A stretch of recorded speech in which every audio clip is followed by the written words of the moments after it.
The period of time between 1985 and 1991 can be best described as the fall of the Soviet Union. The numerous domestic changes and the global political climate of the time were conducive to its spectacular collapse.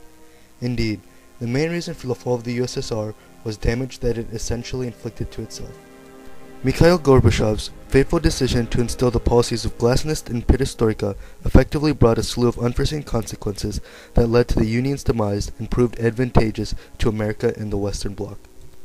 Glasnost, defined as political openness, was an attempt to liberalize Soviet censorship and was introduced by Mikhail Gorbachev in the late half of the 1980s. Gorbachev instated these policies to help reduce the corruption at the top of the Soviet government and moderate the abuse of administrative power in the Central Committee. Its goals were to make the governmental policies transparent and promote freedom of speech and information, effectively dismantling the powerful tools of censorship and propaganda that had been the most conspicuous features of the Union for such a long time. Long-denied problems such as poor housing, food shortages, alcoholism, widespread pollution, creeping mortality rates, and the second-rate position of women were now revealed to the public, as well as the history of Soviet state crimes against the population. In particular, information about Stalin and his atrocities were put into the public forum. The positive view and nationalist pride once installed by the repressive Soviet propaganda disappeared, and the faith of the public in the Soviet system was quickly undermined. This was, however, not the most powerful effect of the glasnost policy.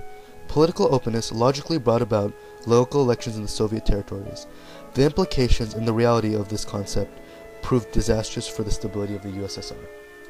Elections in each of the constituent republics brought admired nationalists to power, especially in the Baltic states of Estonia, Latvia, and Lithuania, and in other republics such as Ukraine, Georgia, and Azerbaijan. These nationalist leaders sought to gain a greater degree of freedom from Moscow, or in some cases, outright independence. Ethnic tensions between countries also showed a marked increase, as can be seen by the emergence of the Armenian-Azerbaijani conflict known as the Nagorno-Karabakh War. The second policy, similarly installed by Gorbachev, was called perestroika. Perestroika was a political movement that attempted to combine free market concepts with the command economy of the Soviet Union.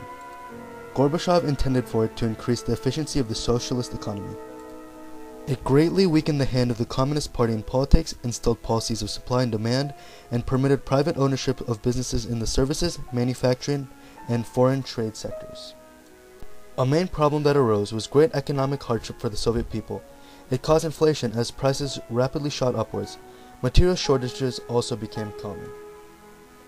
The overall deterioration of the economy caused the government to make mass spending cuts, especially in the Soviet military arm. The Union could no longer garrison troops in its Eastern European satellites. As a result, mass revolutions occurred and the Red Army presence subsided, leading the USSR further onto the path of dissolution. By 1990, the government had lost all of its once dominant control over the economy. The government increased its spending as a number of enterprises required state subsidies. Many of the constituent republics now went along with the spirit of regional autonomy and withheld tax revenues from the central government.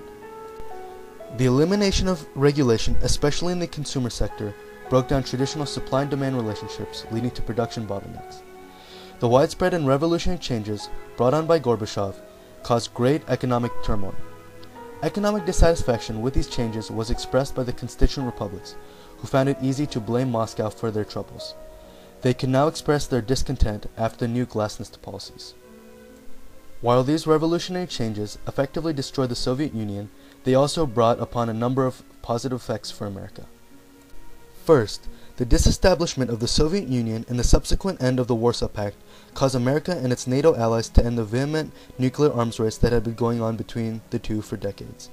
This allowed them to divert capital and resources to other sectors. Also, the new market policies caused by perestroika and continued on by the new Russian democracy allowed America to gain an economic foothold in Russia and promote Western influence. American oil companies like Chevron, Texaco, and ConocoPhillips are now part of the Russian fuel market.